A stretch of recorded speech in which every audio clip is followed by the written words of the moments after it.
कोणाकोणाला AB फॉर्मवर signing authority होती त्याच्याप्रमाणे निवडणुकासुद्धा पार पाडलेल्या आहेत। मला हा प्रश्न पडलेला आहे की ज्यावेळेला निवडणूक आयोगाला या सगळ्या गोष्टींची माहिती दिली गेलेली आहे तर ही इल्लीगल म्हणण्याचा कुठे काही संबंध येत नाही।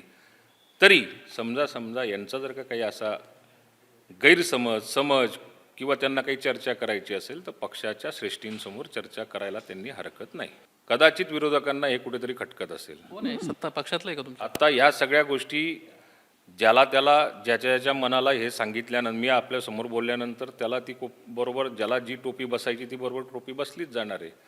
ज्याला वाईट वाटत असेल तो हे रिकामे उद्योग करत असेल, परंतु याच्याने कुठलाही पक्षावर परिणाम होणार नाही आणि आत्ताही झालेला नाही आणि भविष्यातही होणार नाही। राष्ट्रवादी काँग्रेस पक्षाचे वरिष्ठ नेते अनिल पाटील आपल्यासोबत आहेत। सर, राष्ट्रवादी काँग्रेस पक्षाचा सध्या जो काही विषय सुरू आहे याच्यामध्ये राष्ट्रीय अध्यक्षा सुनेत्रा पवार यांच्या अध्यक्षतेबद्दल प्रश्नचिन्ह उपस्थित होत आहेत। सच्चिदानंद सिंह असतील किंवा ब्रिजमोहन श्रीवास्तव असतील, हे दोघंही आज ABP माझावर होते आणि त्यांना स्पष्टपणे म्हटलेलं आहे की पक्ष कुठंतरी ऑटोमोडवर चालेल अशा पद्धतीचं पक्षामध्ये एक चर्चा सुरू आहे। त्यांना असं वाटते वरिष्ठांना आणि समन्वय ते कुठेही साधत नाहीत आणि त्यामुळे या सगळ्या अडचणी निर्माण होत आहेत। तुम्हाला काय वाटतं? नाही, खरं तर समजा जर का हे दोन्ही सिनियर नेते आहेत आणि दोन्ही सिनियर नेत्यांनी ह्या प्रकारे मीडियाच्या समोर जाऊन बोलण्याची फार काही आवश्यकता नव्हती। त्यांना बोलायचं होतं तर त्यांना पार्टीच्या समोर पक्षश्रेष्ठींसमोर आणि पक्षश्रेष्ठींसमोर या सगळ्या गोष्टींची चर्चा करणं त्यांची जास्त आवश्यकता होती।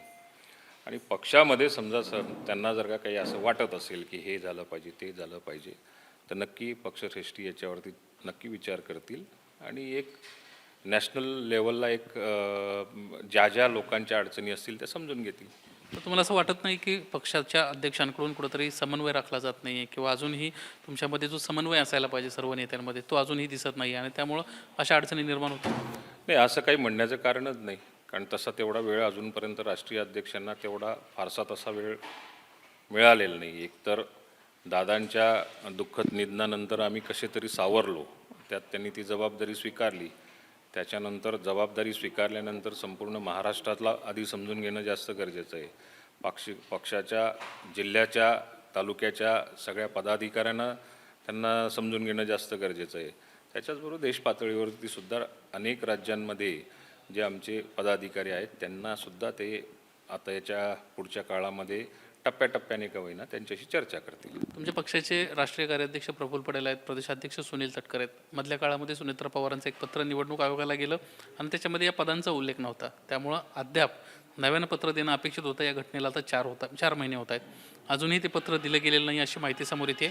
नेमकी सत्यता काय आहे आणि खरंच हे दोन महत्त्वाचे नेते पक्षाच्या तुमच्या पदांवर आहेत का? नक्की हेच काय, हे नेते तर सर्वात महत्त्वाचे आहेतच, त्याच्याबद्दल वादच नाही। त्याच्याबरोबर सर्वसामान्य कार्यकर्तासुद्धा तितकाच महत्त्वाचा आहे। या संदर्भामध्ये राष्ट्रीय अध्यक्ष सुनेत्राताई पवार, तटकरे साहेब, त्याच्यानंतर प्रफुल्लभाई यांच्याबरोबर त्यांची एकत्र बैठक झालेली आहे। त्याच्यामध्ये त्यांचं काय असेल तो निर्णय झालेला आहे आणि त्या झालेल्या निर्णयाप्रमाणे त्यांना अजून काही बदल करायचे असतील किंवा अजून काही राज्यातले किंवा इतर राज्यातले पदाधिकारी बदलवायचे असतील किंवा त्याच्या संदर्भात काही नवीन अपॉइंटमेंट करायचे असतील, याही चर्चा त्यांच्यासोबत झालेल्या आहेत। मला असं वाटतं की ते पत्र लवकरात लवकर इलेक्शन कमिशन समोर दिलं जाईल। 4 महिने झाले या पत्र जात नाही आहे। प्रफुल्ल पटेल अजूनही पदावर आहेत की नाही हा प्रश्न आहे, सुनील तटकरे पदावर आहेत की नाही हाही प्रश्न उपस्थित सातत्यानं केला जातो। नाही, ज्या वेळेला आत्ता आमची एक मागच्या षण्मुखानंदमध्ये समजा जर का मीटिंग झाली त्यावेळेला त्यांच्या पदांचा उल्लेख स्वतः राष्ट्रीय अध्यक्ष सुनेत्रा वहिनींनी केलेला आहे। याचा अर्थ राष्ट्रीय अध्यक्ष जर का मंचावरून एखाद्या भाषणामध्ये उल्लेख करत असतील तर ते पदावर असतीलच। सर, आणखीन एक महत्त्वाची बाब अशी आहे, जे पत्र सध्या नोटीस समोर आलेली आहे ती प्रफुल्ल पटेलांना पाठवली आहे। ब्रिजभूषण श्रीवास्तव जे आहेत पक्षाचे सरचिटणीस आधीच्या निवड प्रक्रियेमधले, त्यांना नोटीस आलेली आहे। अशा या सगळ्या प्रकरणामध्ये या तिन्ही त्यांच्यामध्ये जो आक्षेप नोंदवण्यात आलेला आहे सिंह यांच्या वतीनं, त्यामध्ये त्यांना प्रामुख्यानं असं म्हटलेलं आहे, आधी म्हणजे प्रफुल्ल पटेलांना निवडणूक आयोगाला जे पत्रव्यवहार केला आणि जी घटना दिली ती घटनाच अजून लागू आहे। नव्यानं जे सुनेत्रा पवारांना घटना दिली होती ती लागू अद्याप झालेली नाही आणि त्यामुळे सुनेत्रा पवारांची निवड ही अयोग्य आहे, ही कायद्याला धरून नाही। मुळामध्ये पहिली गोष्ट, ज्यांनी हे पत्र दिलेलं आहे किंवा नोटीस पाठवलेली आहे याला कायदेशीर कितपत महत्त्व द्यायचं हा एक निर्णयाचा भाग आहे. त्यांना तो अधिकार आहे नाही आहे हा दुसरा भाग आहे. राहिला राष्ट्रीय अध्यक्षाची निवड ही झालेली असेल, त्याला नॅशनल कन्व्हेन्शन घेऊन त्या ठिकाणी त्याची जी घटनेप्रमाणे जी काही प्रक्रिया पार पाडायची असेल ती पूर्णपणे पार पाडली गेलेली आहे. इलेक्शन कमिशनला त्याच्या बाबतीमध्ये जी काही माहिती द्यायची असेल, ज्या पत्राचा वारंवार तुम्ही उल्लेख करतात, ऑफिस बेरर म्हणून ज्या जबाबदाऱ्यांची डिस्ट्रीब्युशन केलेलं असेल त्याची मागणी ही इलेक्शन कमिशनकडनंच पक्षाकडे सातत्याने केली जायची, ती सुद्धा माहिती इलेक्शन कमिशनला दिली गेलेली. त्याच्यानंतर निवडणुका झालेल्या असतील, मग त्या राज्यसभेच्या असतील, विधान परिषदेच्या असतील, अन्य कुठल्या निवडणुका झाल्या असतील, त्या निवडणुकांमध्ये सुद्धा कोणाकोणाला AB फॉर्मवर सायनिंग ॲथॉरिटी होती त्याच्याप्रमाणे निवडणुकासुद्धा पार पाडलेल्या आहेत. मला हा प्रश्न पडलेला आहे की ज्यावेळेला निवडणूक आयोगाला या सगळ्या गोष्टींची माहिती दिली गेलेली आहे तर ही इल्लीगल म्हणण्याचा कुठे काही संबंध येत नाही. तरी समजा यांचा जर का काही असा समज किंवा त्यांना काही चर्चा करायची असेल तर पक्षाच्या श्रेष्ठींसमोर चर्चा करायला त्यांनी हरकत नाही. त्यांचं एक त्यातलं म्हणणं जे होतं ते अतिशय महत्त्वाचं होतं. मुळात राष्ट्रीय कार्याध्यक्ष प्रफुल्ल पटेल आहेत, त्यांना राष्ट्रीय कार्यकारिणी बोलवण्याचा अधिकार आहे. मग ब्रिजभूषण श्रीवास्तव यांना पत्र कसं काय पाठवलं? आणि दुसरी गोष्ट अशी आहे की राष्ट्रीय अध्यक्ष पदाच्या निवडीचा विषय त्या दिवशी होता. मग राष्ट्रीय कार्याध्यक्ष, महाराष्ट्राचे प्रदेशाध्यक्ष यांच्या निवडी अचानक तुम्ही केल्या कशा काय? नाही, ह्या सगळ्या गोष्टी ज्या असतील ह्या सगळ्या गोष्टी त्या दिवसाच्या कन्व्हेन्शनमध्ये काळाची आम्हाला गरज होती आणि त्या दृष्टिकोनातून त्यावेळी त्या निवडीच्या ज्या प्रक्रिया आहेत, ज्याला कायदेशीर प्रक्रिया म्हटली जाते, ती कायदेशीर घटनेप्रमाणे त्यावेळी केलेली आहे. मग आता या सगळ्या विषयामध्ये तुम्ही त्यांच्याशी काही संवाद साधलाय का पक्षाच्या वतीनं? आणि शिस्तपालन समिती जय पवार अध्यक्ष आहेत, काय तुम्ही यांच्यावर कारवाई करणार? नक्की याच्या बाबतीमध्ये आता एक कोर कमिटीची मीटिंग होईल. त्यांनी ह्या प्रकारे समजा जर का मीडियाच्या समोर जाऊन पक्षाला कुठेतरी बदनाम होण्याच्या दृष्टिकोनातून समजा जर का काही स्टेटमेंट केलेले असतील तर त्यांना त्याची विचारणा होईल. त्यांनाही त्याची नोटीस पाठवण्याची मला तरी वाटतं की ती आवश्यकता असेल. तो निर्णय पक्षश्रेष्ठी घेतील किंवा 1 to 1 त्यांच्याशी चर्चा करून त्यांचा जर का काही समज आला असेल किंवा कोणाचाही गैरसमज असेल तर तो काढण्याचा प्रयत्न केला जाईल. कधी कोर कमिटीची बैठक होती? नाही, या सगळ्या गोष्टींचा आत्ता उहापोह आज संपल्यानंतर, कॅबिनेट संपल्यानंतर स्वतः राष्ट्रीय अध्यक्ष त्याच्यावर निर्णय घेतील. तुम्ही सुनेत्रा पवारांशी या विषयाच्या अनुषंगानं बोलला का? आणि त्यांचं या सगळ्या विषयात काय म्हणणं होतं? कारण माध्यमांना त्यांना ज्यावेळेस विचारणा केली त्या अद्याप या विषयावर काहीच प्रतिक्रिया देत नाही. नाही, आत्तापर्यंत माझं ह्या विषयावर सुनेत्रा वहिनींशी काही एक बोलणं झालेलं नाही. पण माध्यमांमधनं जी काही मी बातमी ऐकतोय आणि जी वाचायला मिळते वर्तमानपत्रातून, त्याच्या आधारावरती मला जे काही आता घटनेमधलं कळतं किंवा मला जे त्यातलं समजतं त्या आधारावरतीच मी आज तुमच्यासमोर बोलतोय. एकंदरीतच या 2 पदाधिकाऱ्यांवर तुम्ही कारवाई करताय का? आणि लवकरात लवकर सुनील तटकरे असतील, प्रफुल्ल पटेल असतील, यांच्या नियुक्त्या कधी होणार आहेत? नाही, आत्ता त्यांच्या नियुक्त्या करायच्या म्हणण्यापेक्षा त्यांच्या नियुक्त्या आत्ताच तुम्ही मला प्रश्न विचारला की ह्याच नोटिसीमध्ये ते सुद्धा बेकायदेशीर असं म्हटलं जातं आहे. याचा अर्थ त्यांच्या नियुक्त्या झालेल्याच असतील ना. झाल्या नसत्या तर कदाचित ही नोटीस आलीच नसती. पुन्हा नोटीस पाठवली. अजून कोणती नियुक्ती करायची?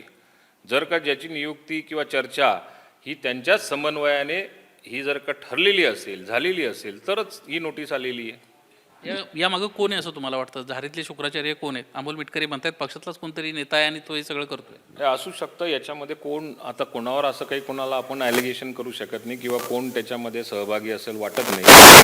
पण आम्हाला असं वाटतं की दादा गेल्यापासून जाणून बुजून असं एक टार्गेट केलं जातं की महिला आहे, एवढ्या मोठ्या पदावर आहे, राज्याच्या उपमुख्यमंत्री आहेत, त्याच्याबरोबर त्या राष्ट्रीय अध्यक्ष झालेल्या आहेत.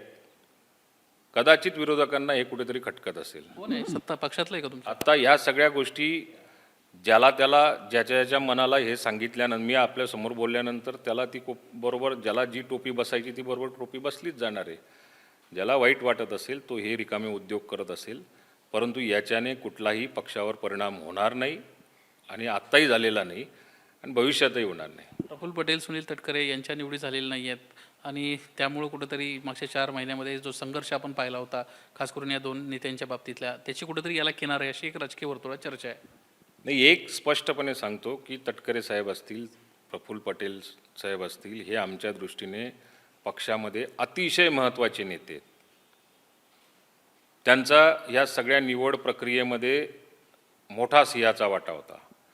दादा होते तोपर्यंतसुद्धा त्या दोघांनी अतिशय उत्तम पद्धतीने युतीमध्ये समावेश करण्यासाठी यशस्वी प्रयत्न केला. त्याच्याचबरोबर त्यांनी वहिनी या राष्ट्रीय अध्यक्ष झाल्या पाहिजे आणि उपमुख्यमंत्रीसुद्धा झाल्या पाहिजे याच्यासाठी सुद्धा त्यांचा सर्वात मोठा पुढाकार होता. त्यामुळे पक्षाची मजबूती होणं आणि करून घेणं ही खरी जबाबदारी त्यांच्या दोघांवरच आहे आणि आमचा विश्वास आहे की ते ही दोघं जबाबदारी पार पाडतीलच. सुधारणा करण्याची गरज आहे असं प्रफुल्ल पटेल म्हणतायत. आणि सुधारणा पक्षामध्ये शेवटी पक्ष हा जनतेचा पक्ष असतो, जनता दरबार असते. काहीतरी केल्यानंतर काही ना काही बिघडणार आहे, काही ना काही चुका होणार आहे. आयुष्यभर माणसाला सुधरतच राहावं लागतं. त्यामध्ये पक्षामध्येही सुद्धा काळाप्रमाणे समजा जर का काही राहून जात असेल तर ते सुधारणाच करावी लागते किंवा त्याच्यामध्ये प्रगतीच करावी लागते. त्याच्याबद्दल वाद नाही आहे. धन्यवाद सर आमच्याशी बातचीत केल्याबद्दल. कॅमेरामन अरविंद वारगेचा निलेश बुधावले, एबीपी माझा, मुंबई. एबीपी माझा, उघडा डोळे बघा नीट.